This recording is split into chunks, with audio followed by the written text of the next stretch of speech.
Thanksgiving dinner had just started when my sister suddenly stood up, cleared her throat, and said with this dramatic flair, "We took a vote, and you're officially not part of the family anymore." The room erupted into cheers.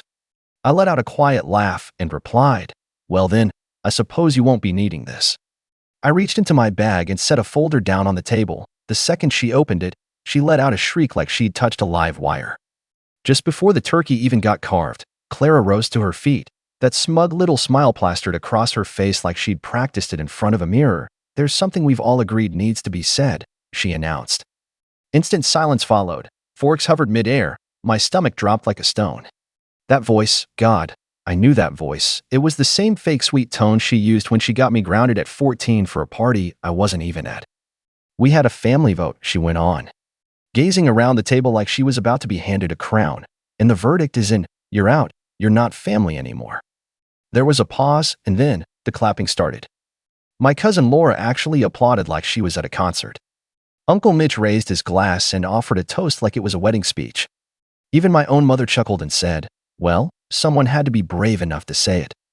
I just sat there, still, staring at the plate in front of me. The stuffing had gone cold, but my insides were burning. My dad didn't say a word, didn't even meet my eyes, just took a sip of beer and mumbled, "Probably for the best." "Wow," I said, slowly sliding my chair back. "You guys actually rehearsed this whole thing?" Clara's grin grew sharper. "You've been toxic for years," she said with this false calm. "We're just done pretending," added my mom casually, reaching for the cranberry sauce like we were talking about weekend plans. It was a unanimous decision. I scanned every face at the table. No one argued. No one defended me. Not a single voice in my corner. "All right," I said quietly. "Fair enough." Then I reached into my bag. "I had a feeling something like this might happen," I added as I pulled out a thick folder and placed it, firm and centered, on the table. The weight of it hitting the wood, thunk, cut straight through the leftover laughter. Clara narrowed her eyes. "What is that?" I smiled, leaned back in my chair, and folded my arms across my chest. "Why don't you take a look?" She snatched it up with that smug little smirk she always wore when she thought she had the upper hand. But the second she turned the first page, her expression cracked. Her smile vanished, her face went ghostly pale. Her eyes jumped from line to line, flipping the pages faster now, and then she screamed. Not a yelp, a full-throated, horror movie scream. Her chair clattered to the floor behind her as she jumped to her feet and slammed the folder shut like it had just bitten her. "You absolute monster!" she shrieked. "You twisted freak!" Gasps rippled across the table. Joel, her husband, grabbed the folder and flipped it open, his mouth hung open. He looked at me, eyes wide. "Is this?" I nodded once. "It's all real," I said, every last bit. Receipts, screenshots, emails. You could have heard a fork drop in the next room. My mother's mouth opened slightly, then closed again, like she was trying to form words and failing miserably. "You all really thought I'd just sit there and take it," I said, rising to my feet. "You figured I'd keep being the quiet one, the doormat. The bank account. But not this time." I leaned forward, stared Clara dead in the eyes. "Your little performance? It's over. And yeah, you're probably wondering what was in that folder. I'll get to that. But first, let me back up a little. Let me explain how we got here. Because Clara didn't just randomly decide one day that I was out. That verdict was a long time in the making. Layer by layer, comment after comment. Every betrayal stacked on the last. I was never the favorite, not even close. Clara was the star child, always smiling, always charming, straight A's, knew how to turn on the charm like a light switch. She could lie through her teeth and still make you thank her afterward. Me? I was quiet, kept to myself, never craved the spotlight. And they hated that. They mistook my silence for weakness. I left home at 19, paid my way through college, working 2 jobs, never once asking for a handout. Meanwhile, Clara flunked out of 2 different majors, took a finding herself trip to Europe, and eventually came home to marry Joel, the living embodiment of a resume in a sports coat. Guess who paid for half the wedding? Yep, me. My parents couldn't afford it, though they somehow scraped together the cash for a 2-week cruise right after. I didn't complain. I never did. Even when they called me the family accountant as a joke, I just kept writing the checks. Dad's dental work? I covered it. Mom's overdue heating bill? Sent the money. Cousin Laura's college tuition shortfall? Me again. They always thanked me technically, but with this patronizing tone that said, "Well, of course you'd help. You've got nothing else going on. No husband, no kids, no drama. Just me, my job, and my dog. To them, that meant I had nothing better to do than bankroll their problems. Clara treated me like her safety net. When Joel lost his job, she called me first, just a small loan. When her car died, come on, you make good money, it's just $2,000. When her kid needed therapy and insurance wouldn't cover it, guess who picked up the phone? And I always helped, always. Because I kept telling myself, this is what family does. But that sense of duty turned into something darker. First, it felt like an obligation. Then, it became an expectation. And eventually, it turned into a demand. It started with the passive-aggressive dinner comments. Oh, look who brought the fancy wine. Must be nice. Of course she's early, no kids to worry about. Wish I could stay late at work just to dodge my husband too. Then the insults lost their subtlety. You're cold, no wonder you're alone. You don't get what real stress is, you don't live a real life. You're just bitter that no one depends on you. But the truth? They depended on me constantly. Financially, quietly, always behind closed doors. And then came that text. Clara, hey, can you co-sign a small business loan? Joel and I want to open a wellness cafe. Me, no. Clara, wow, really? And then, radio silence. No more calls from Mom. Dad started texting one-word replies. I wasn't invited to the last family dinner. Clara blocked me after posting a story about cutting out toxic people. But I didn't sulk, I didn't spiral. Instead, I opened my files. Because I keep everything, receipts, transfers, email threads, messages, dates, amounts, names. I'm not stupid. And over the last 5 years alone, I'd sent over $78,000 to my so-called family. 78,000. Let that sink in. 8,000 for Joel's rehab. 2,300 for Clara's emergency dental work, which, spoiler alert, turned out to be cosmetic veneers. 1,500 for Dad's back surgery. 12 grand to help Mom with her maxed out credit cards. 6,000 so Laura could move into college.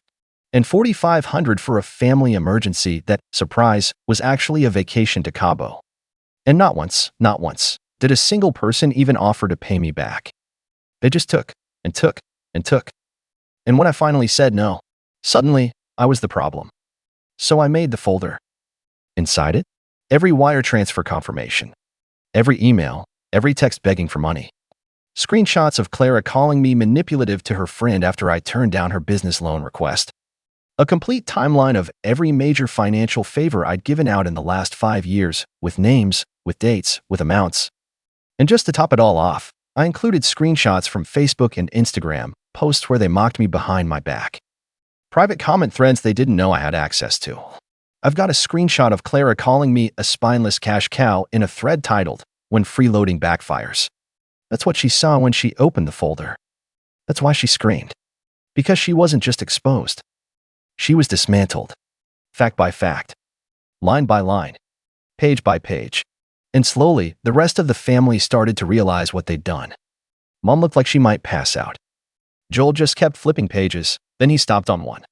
A payment for $1,200 to cover Clara's credit card bill. And right there on the statement, a charge for 3 nights at a hotel in Santa Monica with someone named Alyssa. Joel's voice was barely a whisper. What is this? I didn't answer. I didn't need to. Because for once, I wasn't defending myself. I was just holding up a mirror. Mom finally spoke. Her voice shook. You kept records of all of it. I turned to her, calm as ever. You never remembered, so someone had to. Clara was still standing, pale, trembling, fist clenched. Her eyes bounced from Joel, to me, to the folder. This is a violation, she spat. You had no right. No right? I cut in, standing up slowly. You stood in front of this entire family and declared that I'm not family, and they all clapped.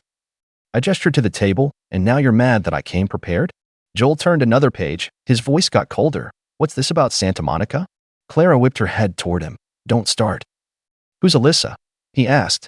Louder now. Why were you at a hotel with her for 3 nights on my credit card? The silence that followed said more than she ever could. Mom raised her hands, panic creeping into her voice. Okay, let's all just calm down. Let's be reasonable. Sure, I said. Let's be reasonable. I leaned forward. Let's talk about the time you called me a parasite while cashing the check I sent you.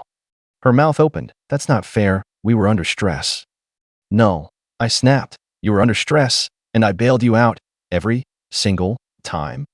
And the one time I said no, suddenly I'm the villain. My dad, who hadn't said a word all night, finally spoke. You're making this bigger than it needs to be. I turned toward him, and my voice dropped. No, I'm not. You let them do this to me for years. You saw it, you heard it, and you said nothing because it was easier. He didn't deny it. Clara slammed her hand on the table. You're just bitter because no one needs you anymore. Wrong, I said, my voice ice. I'm not bitter. I'm done. She let out a bitter little laugh. You're pathetic. Do you realize how dramatic this looks? Bringing a folder? Printing screenshots? You think this makes you the victim? You're just proving you're a control freak.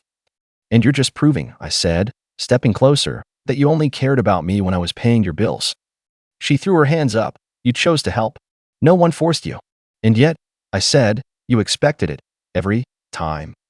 My voice cracked, not from sadness, but from rage, until it wasn't help anymore.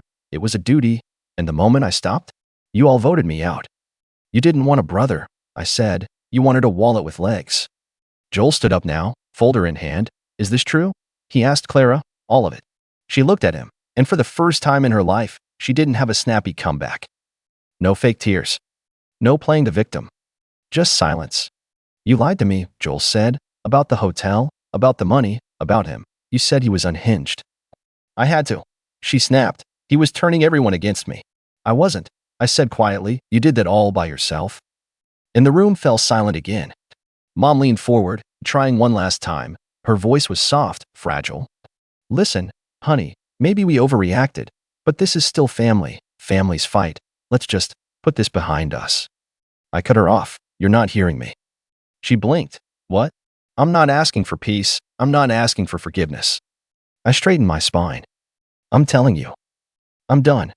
Clara rolled her eyes, sneering. Oh, please, stop pretending like this is some big, dramatic exit. You've said this before. I looked her dead in the eyes, not like this. Then I reached into my coat pocket and pulled out a second envelope. My dad sighed. What now? I tossed it onto the table. Joel caught it before it slid off. He opened it, read the first line, his eyes widened. What is this? He asked. I answered for him. Power of attorney forms for mom, revoked. Medical proxy, revoked. Emergency contact, removed. I'd already signed the papers. I was legally and emotionally no longer responsible for any of them. My mother gasped. You're cutting ties completely? Completely, I said, starting now.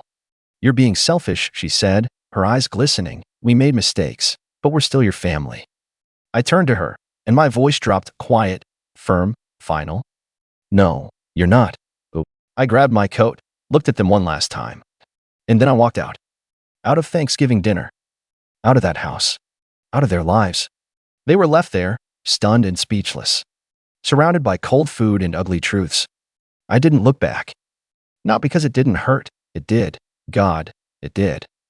But as the door closed behind me, as I stepped off that porch into the cold night air, something inside me shifted. For the first time in years, I could breathe. I didn't drive straight home. I pulled over by the lake, the one where Dad used to take me fishing. I just sat, watching the still water, listening to the silence. And for the first time in a long, long time, I felt something I didn't even recognize at first. Stillness. No one pulling at me. No guilt hanging over my head. No emergencies disguised as manipulation. Just peace. The next morning, silence. The day after that, still nothing. But on the third day, the messages started. First, my mom. A missed call. Then another. Then a voicemail. You really meant it? We were angry, but we're still your family. I didn't respond. Then came Clara. You don't even realize what you've done. Joel's filing for divorce. Are you happy now? Something's really wrong with you. Then my dad. You went too far. We all said things we regret, but what you did was nuclear. Your mother is a wreck. Come fix this. I didn't reply to any of them. And honestly, I thought I'd feel guilty. I thought I'd lie awake at night, wondering if I went too far. But instead, I slept better than I had in years. No second-guessing every ding on my phone. No wondering if a hey text was code for another $500 favor. No shame, no debt, no dread. I started waking up early, going for runs, brewing coffee slowly, the way I used to. I made appointments I'd been putting off for years. Dentist, doctor. even therapy. Not because I was broken, but because I was finally allowed to take care of me. I rewrote my emergency contacts, removed my parents, changed every password, froze every joint account, blocked Clara on every platform. It wasn't revenge. It was closure. A week after Thanksgiving, I got a text from Laura, my cousin, who clapped when they voted me out. "I didn't know you paid for my tuition. I'm sorry. I followed the crowd. You were always the one who actually helped." I didn't reply, but I read it twice. Then, a message from Joel. "I filed the papers. Everything in that folder checked out. She cheated, lied, manipulated, not just you, me too." He added, "You did the right thing. I should have left her sooner." I wasn't expecting that, but it landed. A few days later, I did something I hadn't done in years. I applied for a job in another city. Not because I was running, but because, for the first time in my adult life, I was free. No more, "You should stay close to home." No more, "Who'll take care of them if you leave?" I started reaching out to old friends, people I hadn't seen in years because I'd been too busy with family. And the wildest part? Some of them had seen my post on Reddit. They reached out, just to say, "We're proud of you. That was brave. Good for you." No one asked for anything. No one guilted me. No one tried to twist the story. Just support. Simple, honest, clean. Someone asked me, "Don't you regret it?" I thought about it, then answered, "I only regret not doing it sooner." I thought that was the end. And in a way, it was. But people like that, they don't let things end cleanly. Not when the consequences finally arrive. The first few weeks after Thanksgiving were quiet. Beautifully, eerily quiet.